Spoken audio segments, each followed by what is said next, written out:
வணக்கம் வாசகர்களே! என் கற்பனைகளின் எதிரொலியை உங்கள் காதுகளில் சேர்க்கும் ஆண்டாள் வெங்கட்ராகவன் ஒலிப்புத்தக தளத்திற்கு உங்களை அன்புடன் வரவேற்பது உங்கள் ஆண்டாள். இன்னைக்கு நாம கேட்க போற கதை என் வாழ்வோவிய தூரிகை அவன். கதையின் குரலாய் நான் ஆர்ஜே காமாட்சி. இந்த கதை பிடிச்சிருந்தா லைக் பண்ணுங்க, ஷேர் பண்ணுங்க. கதைய பத்தின கருத்துக்களை மறக்காம கமெண்ட்ல சொல்லிட்டு போங்க. இப்பதான் புதுசா சேனலுக்கு வரீங்கன்னா சேனலை சப்ஸ்கிரைப் பண்ணிட்டு பக்கத்துல இருக்க பெல் ஐகான தட்டி விடுங்க. அப்பதான் நாங்க போடுற கதைகளோட நோட்டிபிகேஷன் உங்களுக்கு உடனுக்குடனே கிடைக்கும். வாங்க கதை கேட்டு ரசிக்கலாம். ஓவியம் 3. ரபபப்ப ரபபப்பரை என்று முணுமுணுத்துக் கொண்டே தயாராகிய அஞ்சு கீழே வர தாய்க்கும் தந்தைக்கும் பெரும் விவாதம் ஓடிக்கொண்டிருந்தது. புரியாது விழித்துக் கொண்டிருந்த தன் தம்பியை பார்த்து, என்னடா என அவள் சைகையில் கேட்க, அவன் தெரியவில்லை என்பது போல் இதழ் பிதுக்கினான். ஏங்க, என்ன பேசுறீங்க நீங்க? கோவில் பூஜைக்காக வராங்க. அதுவும் அத்தனை பேரு. நானோ வீட்டுக்கு தூரம். நான் எப்படி சமைக்க முடியும்? என்று காயத்ரி வினவ, ஆமா, உனக்கு எங்க வீட்டு ஆளுங்க வர்ற நேரம்தான் இதெல்லாம் வரும் என்று குணசேகரன் கடிந்தார். ஆமா ஆமா, நான் வான்னு சொன்னதும் வர்றதுக்கு இது என்ன பூனைக்குட்டியா? ஏங்க இப்படிலாம் பேசுறீங்க? என்று காயத்ரி ஆதங்கப்பட, எதையாவது ஒரு சாக்கு வச்சுக்கிடு என்று திட்டிவிட்டு எழுந்து சென்றார். செல்லும் கணவரின் புரிந்து கொள்ளாத தன்மையில் நொந்து கொண்டவர் தலையை தாங்கிக் கொண்டு ஷோஃபாவில் அமர்ந்திட, பிள்ளைகள் இருவரும் வந்து இருபுறமும் அமர்ந்தனர். என்னம்மா என்று அஞ்சு வினவ, உங்க அத்தை குடும்பமா கோவிலுக்கு வராங்களாம். 2 நாள் இங்கதான் தங்கி சாப்பிடுவாங்கன்னு சொல்றாரு. நான் வீட்டுக்கு தூரம். கோவில் பரிகாரம்னு வரவங்களுக்கு எப்படி நான் சமைச்சு போட முடியும் என்று அழுகையுடன் கூறினார். ஆஹா, நமக்கும் இல்ல வந்துடுச்சே என்று நினைத்து கொண்டவள், அழாதம்மா என்க, நீ பண்ண முடியுமாடி என்று கேட்டார். அன்னையை பாவமாக பார்த்தவள், இன்னைக்கு காலையில தாம்மா என்க என்று மீண்டும் தலையை தொங்க போட்டு கொண்டார். அத்தனை நேரம் அமைதியாக இருந்த அர்ஜுனிற்கு அப்போதே விடயம் புரிய, நான் வேணும்னா பண்ணட்டுமாமா என்றான். சட்டென அவனை நிமிர்ந்து பார்த்த இருவருக்கும் அவனது புரிதலும் கரிசனமும் உருகும்படி இருக்க, கண்ணீருடன் மகனை அணைத்துக் கொண்டார் காயத்ரி. மா, அழாதீங்கம்மா. அப்பா ஏதோ கோபத்துல பேசிட்டு போயிட்டாங்க. நான் பண்ணவான்னு சொல்லுங்க. இல்லனா வெளிய பாத்துக்க சொல்லுங்க என்று அர்ஜுன் கூற, மகன் முகத்தை வருடி, பாப்போம்டா என்றார். அப்போது சாயம் வந்துவிட தன் முகத்தை துடைத்துக்கொண்டு எழுந்தவள், வேலைக்கு போயிட்டு வரமா என்று விட்டு புறப்பட்டாள். வண்டியில் எப்போதும் வளவளவென பேசிக்கொண்டே வரும் தோழி இன்று அமைதியாக வரவும், ஏ அஞ்சல, என்ன ஆச்சு என்று சாய் வினவினாள். தன் அன்னைக்கு அடுத்து அவள் அனைத்தையும் மனம் விட்டு பேசுவது தோழியிடம்தான் என்பதால் நடந்த அனைத்தையும் கூறியவள், இதெல்லாம் நம்ம சொல்லி வச்சா வரத்து சாய். நல்லா படிச்சு பேங்க்ல வேலை பார்க்குற மரியாதைக்குரிய மனுஷன் அப்பா. அவரே இப்படி சில்லியா பேசும்போது கடுப்பா இருக்கு என்றாள். சிறு புன்னகையுடன், எப்பேற்பட்ட மனுஷனா இருந்தாலும் அவரும் சராசரி கணவன் தானே அஞ்சு. இப்ப சண்டை போட்டுக்கிட்டா அடுத்த கொஞ்ச நேரத்துல மறந்துடுவாங்க. பொண்ணுங்க நம்ம தான் எதையும் மறக்காம உழண்டுகிட்டே இருப்போம். அவங்க இப்ப சண்டை போட்டா அடுத்து மறந்துட்டு கடந்துடுவாங்க. இப்படி இருக்கிறதும் நல்லது தானே. நீ இதெல்லாம் யோசிக்காத அஞ்சு என்று சாய் கூற, சரிடி. ஆனா அஜு நான் பண்ணட்டுமான்னு கேட்டதும் ஒரு மாதிரி ஃபீலிங்கா இருந்துச்சு. ச்சே, இவன் கூட புரிஞ்சுக்கிறானேன்னு என்றாள். இப்போ உள்ள பசங்கலாம் புரிஞ்சுக்கிறாங்க அஞ்சு. அப்பாஸ் கொஞ்சம் ஓல்டு ஜெனரேஷன். அவங்க வாழ்ந்த காலத்துல குடும்ப சூழலுக்கு பையன் சம்பாதிச்சா போதும்னு அவங்களுக்கான வேலைகள வீட்டு பொண்ணுங்களே பார்த்துக்கிட்டாங்க. அப்படியான சூழ்நிலை வளர்ந்தவங்க திடீர்னு எப்படி நம்ம வேலைய நம்ம தான் செய்யணும், இதெல்லாம் புரிஞ்சுக்கணும்னு மாறுவாங்க. இங்க யாரையும் குத்த சொல்ல முடியாது அஞ்சு. நீ எதையும் போட்டு யோசிக்காம ஃப்ரீயா விடு என்று சாய் கூற, இருவரது பேச்சும் மருத்துவமனை வாயிலில் முடிய சென்று தங்கள் வேலையை தொடங்கினர். அங்கு தனது வேலையில் ஈடுபட்டிருந்த ருத்ரனை மேனேஜர் அழைப்பதாக ஊழியர் ஒருவர் கூறி செல்ல, தனது கையுறையை கழட்டியபடி மேனேஜர் அறைக்கு வந்து சேர்ந்தான். அவனை பார்த்து புன்னகையுடன் அமர சொன்னவர், மார்னிங் மிஸ்டர் ருத்ரன் என்க, குட் மார்னிங் சார் என்றான். ஒரு புது டீலிங் வந்திருக்கு. எக்ஸ்போர்ட் பண்றதுக்கு 70 கிலோ என்பிகே உரம் அனுப்ப சொல்லி கேட்டிருக்காங்க. கூடுதல் நேர வேலை இருக்கும். நீதான் ஹெட்டா இருந்து இதை நடத்தணும்னு நான் விரும்புறேன். சில சமயம் லேட் நைட் போற மாதிரியும் இருக்கும்.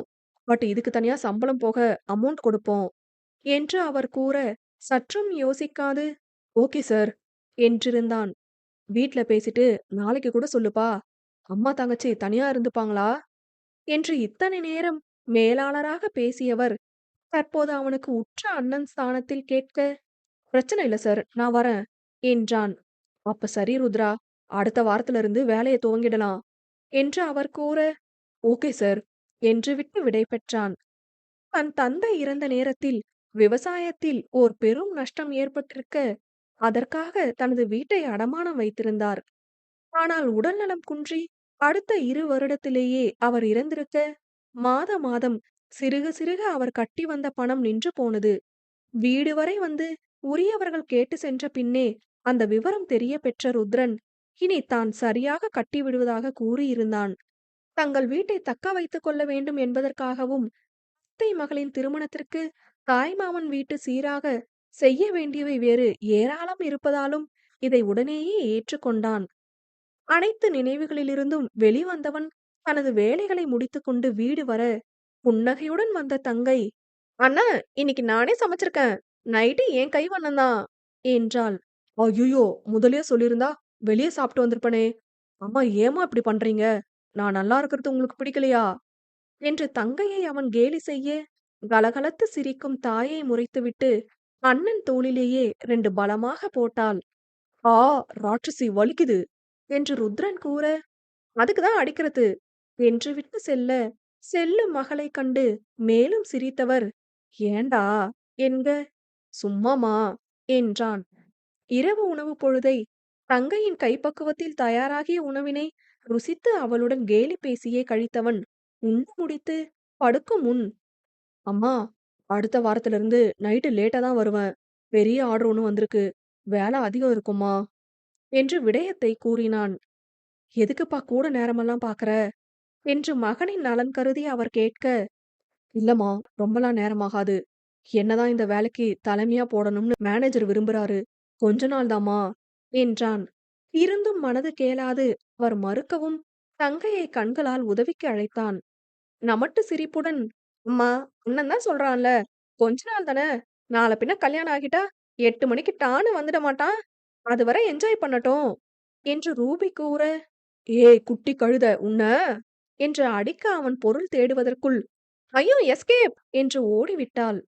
ஓடிய மகளைக் கண்டு சிரித்துக் கொண்டவர், வீட்டு கடன் இன்னும் எவ்வளவு பாக்கி இருக்குப்பா என்று வினவ, இன்னும் 50,000 தாம்மா.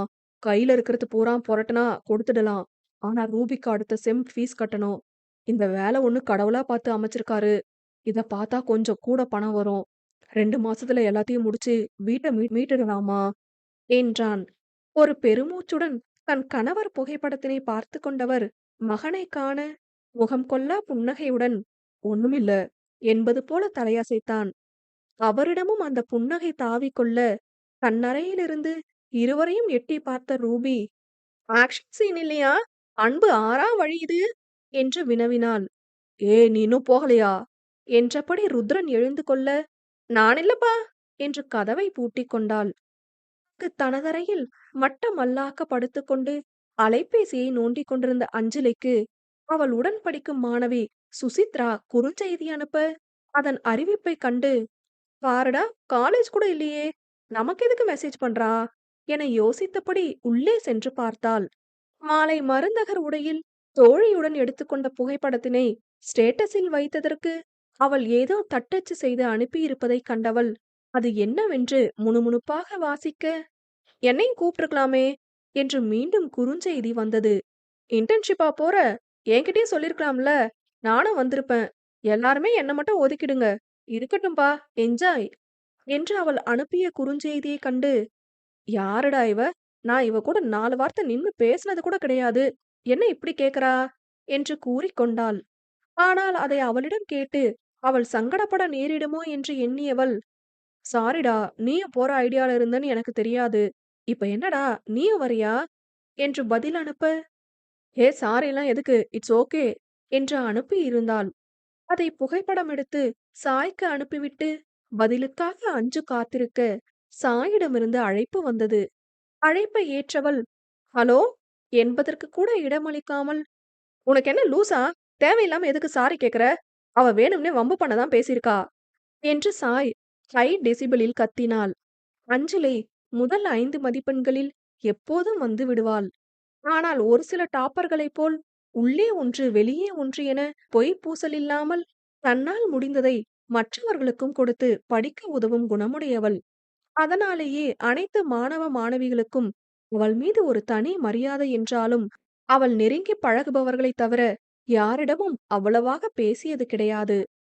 கடந்து செல்லும்போது ஓர் புன்னகையும், பேசினால் மதித்து பதில் பேசிவிட்டு செல்வது என்பதோடு இருப்பவளுக்கு சாய் மட்டுமே அனைத்துமானவள். சாயிடம் அவள் வாயடிப்பதை பிற மாணவர்கள் கவனித்தால், "நீ இப்படிலாம் பேசுவியா?" என்றே கேட்பர். சுசித்ரா சற்றே குதர்க்கமான பேச்சு கொண்டவள் என்பதால் இயல்பிலேயே அவளிடம் மற்றவர் ஒருவித ஒதுக்கத்தை காட்டுவர். ஆனால் அப்படி வெளிப்படையாக ஒதுங்கி ஒருவரை மனம் கோண செய்துவிடுவது நல்லதன்று என்ற எண்ணத்துடன் அவள் பேசினால், மற்றவர்களைப் போல் பட்டும் படாமல் பேசாது பொறுப்போடு பதில் கூறிவிட்டு உடனே நகர்ந்திடுவாள். இது சாய்க்கு சுத்தமாக பிடிக்காது என்ற போதும் தனது இயல்பை மாற்றிக்கொள்ள விரும்பாதவள் அதை சாயிடமும் வெளிப்படுத்தியிருந்தாள். "சரி போ" என விடுபவளுக்கு சில நேரம் சுசி வேண்டுமென்றே வம்பிழுக்கும் போது கொஞ்சி கெஞ்சி பேசிவிட்டு தப்பித்து வரும் தோழியை கன்னம் கன்னமாக அறைந்தால்தான் என்னவென்று தோன்றும். "என்ன அஞ்சு நீ? அவ என்னமோ உன் மேல தான் தப்புங்கிற போல பேசுறா. இதுல என்ன இருக்கு? எங்க வீட்ல கேட்டேன் போக சொல்லிட்டாங்கன்னு சொல்ல வேண்டியதானே?" என்று சாய் புரிய, "சாய் கத்தாத. அடுத்து அவ உனக்கு தான் மெசேஜ் பண்ணுவா. கத்தாம பொலைட்டா பேசி முடிச்சுக்கோன்னு சொல்லதான் ஸ்கிரீன்ஷாட் அனுப்புனேன். அமைதியா போறதால நம்ம ஒண்ணும் ஒரு இன்ச் குறைஞ்சு போகல. இவ கூட வாக்குவாதம் பண்ணி நம்ம நேரத்த செலவழிக்கிற அளவு இது ஒர்த்தான மேட்டரும் இல்ல. சோ அவ்ளோதான் டாட்" என்று அஞ்சு கூறினாள். "நீ தான் கோபப்பட மாட்டேங்கிறனா, என்ன ஏன் கோபப்படாத சொல்றியே? உன் இயல்பு இதுதான்னு சொல்றல்ல, அதேபோல இதுதான் என்னோட இயல்பு" என்று சாய் கூற, "என் இயல்பு பிரச்சனைய முடிக்குது. உன் இயல்பு அதுக்கு வழிவகை செய்யுது. அதனால தான் சொல்றேன். இத ஒரு பெரிய மேட்டர் ஆக்கிட வேண்டாம்" என்றாள். "செஞ்சு தொலைறேன். இவள ஸ்டேட்டஸ்ல ஹைட் பண்ணுனாலும் கேட்டு தொலைய மாட்டேங்கிற" என்று முணுமுணுத்துவிட்டு சாய் அழைப்பை துண்டிக்க, அலைபேசியைக் கண்டு இவள் சிரித்துக் கொண்டாள்.